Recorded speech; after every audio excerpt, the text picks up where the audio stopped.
Hello दोस्तों, हमारे channel में आप सभी का स्वागत है। दोस्तों, आज के वीडियो का टॉपिक है पहाड़ और पलायन।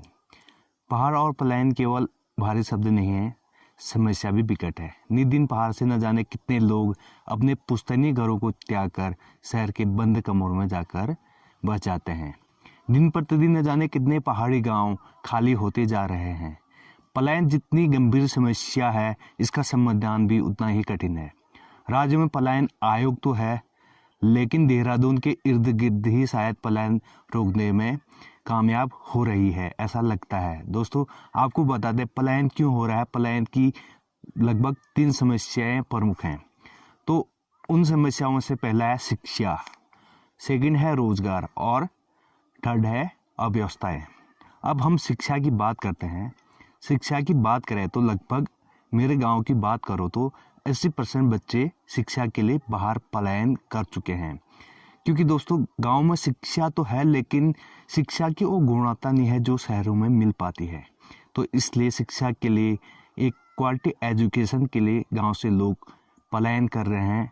कोई भी चाहता है कि अपने बच्चों को क्वालिटी एजुकेशन दे पाए, क्योंकि निकट भविष्य में नौकरी की कंपटीशन के लिए वो भी compete कर सके। क्योंकि दोस्तों, शहरों में शिक्षा की क्वालिटी लगभग अच्छी है, क्योंकि वहाँ का माहौल अच्छा है, इसलिए लोग शिक्षा के लिए शहरों में जा रहे हैं। मैं अपने गांव की ही बात बता दूं, यहाँ पर जूनियर हाई स्कूल और प्राइमरी स्कूल हैं, लेकिन उनमें बच्चे 9-10 के करीब है। केवल 8-9 बच्चे प्राइमरी में हैं और उतने ही जूनियर हाई स्कूल में हैं, क्योंकि दोस्तों ज़्यादा बच्चे गांव से पलायन कर चुके हैं। और सेकंड, रोजगार। दोस्तों, रोजगार यहाँ की बहुत बड़ी समस्या है। गांव में जो सरकारी योजनाएं आते हैं, उसमें 10% लोगों को भी रोजगार नहीं मिल पाता है।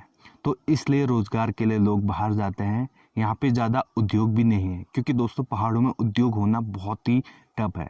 तो इसलिए रोजगार के लिए लोग बाहर पलायन करे हुए हैं। इसलिए यहाँ पे रोजगार के लिए बहुत ज़्यादा पलायन है। लगभग 90% लोग रोजगार के लिए यहाँ से पलायित हैं, लेकिन उनकी फैमिली अभी तक गांव में है। ये बड़ी बात है दोस्तों, क्योंकि रोजगार के लिए जो लोग बाहर गए हैं, उनमें से बहुत कम लोगों ने अपनी फैमिली को अपने साथ ले गए हैं। बहुत कम लोग ऐसे हैं जिन्होंने फैमिली को अपने साथ ले गए हैं। तो इसलिए दोस्तों, रोजगार के लिए खाली सिंगल बंदा ही बाहर गया है, लेकिन उनके परिवार अभी तक गांव में है। अब पलायन की सबसे गंभीर समस्या की बात करते हैं। दोस्तों, वह गंभीर समस्या है अव्यवस्थाएं। पहाड़ों में कोई भी व्यवस्था नहीं है, चाहे यहाँ शिक्षा की बोलो, रोजगार की बोलो या कनेक्टिविटी की। न तो गांव में रोड है, न चिकित्सा की कोई व्यवस्था है गांव में। इसलिए लोग अव्यवस्था के कारण पलायन हो रहे हैं। दोस्तों, किसी को भी बीमार होता है तो उसको एक लकड़ी की झेड़ी बना के यहाँ से ले जाया जाता है, तब रोड तक वो पहुँच पाते हैं, या कुर्सी में रख के कोई ऐसी अल्टरनेट व्यवस्था की जाती है, तब जाके वो चिकित्सा के लिए हॉस्पिटलों तक पहुँच पाते हैं। पहाड़ों में कहीं भी चिकित्सालय नहीं है। बड़े चिकित्सालय तो अलग बात है, प्राथमिक स्वास्थ्य केंद्र भी यहाँ पे नहीं है। तो दोस्तों, इसलिए अव्यवस्थाएं होने के रीजन से यहाँ से बहुत ज़्यादा पलायन है। माना जाता है कि सबसे ज़्यादा पलायन अव्यवस्थाओं के कारण ही है। लोग गांव में आना भी चाहते हैं, तो व्यवस्थाएं न होने के रीजन से वो यहाँ नहीं आ पाते हैं। अभी बात हम रिवर्स पलायन की करते हैं। तो रिवर्स पलायन कैसे होगा? जब तक व्यवस्थाएं नहीं हो पाएगी तो रिवर्स पलायन होना बहुत ही कठिन है। क्योंकि दोस्तों, यहाँ से पलायन दिन प्रतिदिन हो रहा है। वो क्यों हो रहा है? क्योंकि व्यवस्थाएं नहीं हैं। तो रिवर्स पलायन होने का तो कोई सवाल ही नहीं होता है। अब दोस्तों, इस पलायन की समस्या का समाधान क्या है, उसके बारे में बात करना चाहूँगा। दोस्तों, पहली जो पलायन के समाधान के लिए कदम होना चाहिए, वो कनेक्टिविटी, चाहे रोड का हो या नेटवर्क का। अभी भी हमारे गांव में नेटवर्क नहीं आता है।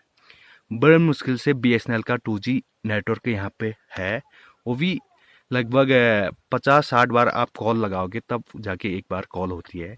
जो देश भर में 2000 के दशक में व्यवस्थाएं हो चुकी हैं, वो अभी तक यहाँ तक नहीं पहुँची है। तो पलायन रुकना कितना आसान हो सकता है, इससे ये आप पता लगा सकते हो। सेकंड है रोड। रोड अभी तक गांव में नहीं है। गाँव में अभी तक कोई 50 किलोमीटर, कोई 40 किलोमीटर, कोई 10-20 और 5-6 किलोमीटर दूर रोडों से है। तो पलायन कैसे रोकेगा? रोड होना इस ज़माने में इम्पोर्टेंट है।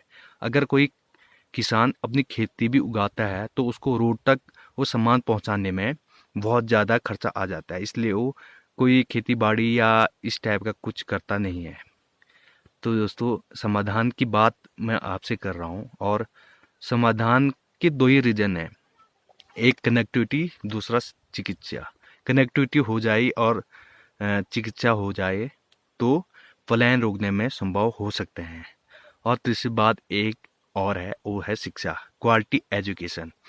अगर यहाँ पे कनेक्टिविटी सही हो तो क्वालिटी एजुकेशन भी यहाँ पे होगा, क्योंकि आजकल हम डिजिटल की बात करते हैं। अगर यहाँ पे डिजिटल हो जाए पूरे गांव तो यहाँ पे क्वालिटी एजुकेशन भी हो सकती है, क्योंकि ऑनलाइन ही सब कुछ है आजकल। तो इसलिए यहाँ कनेक्टिविटी की इतनी आवश्यकता है कि हम बता भी नहीं सकते हैं। देश भर में 5G चल रहा है, लेकिन यहाँ पे अभी भी 2G नेटवर्क ही काम करता है।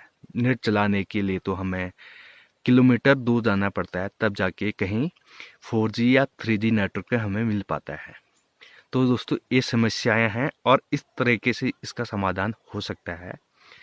वीडियो को ज़्यादा से ज़्यादा शेयर करें, और वीडियो अच्छी लगी हो तो लाइक करें, चैनल को सब्सक्राइब करें। धन्यवाद।